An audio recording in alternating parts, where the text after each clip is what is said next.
Hello everyone, this is Sanjeev. আজকের এই ভিডিওতে অয়েল পেন্টিং নিয়ে একটু কথা বলবো।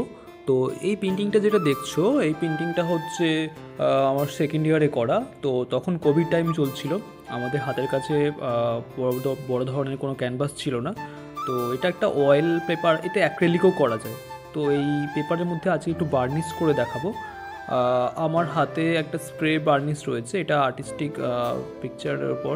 এটা অয়েল এবং অ্যাক্রিলিক দুটোতেই কিন্তু বার্নিশ করা যায় এবং এটাকে রিমুভও করা যায়। ঠিক আছে, তোমার যদি মনে হয় যে না আমি ওই বার্নিশটা রাখবো না, তো রিমুভ করা যায়।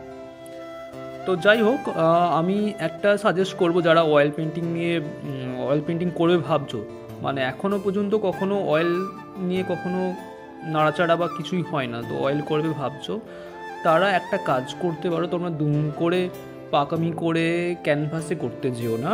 তোমরা আগে অয়েল পেপার বা অ্যাক্রিলিক পেপার বলে একটা ধরনের পেপার পাওয়া যায়, সেই পেপারটা নাও। আমি যে ভিডিওতে যে দেখছো ওটা সেই পেপারই।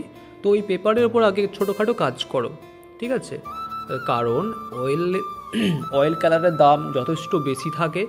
হ্যাঁ, তার উপর প্রথম যখন অয়েল কালারটা করছো অনেকটা বেশি ইউজ করে ফেলবে, কেমন কীভাবে ইউজ করতে হবে সেটা জানো না।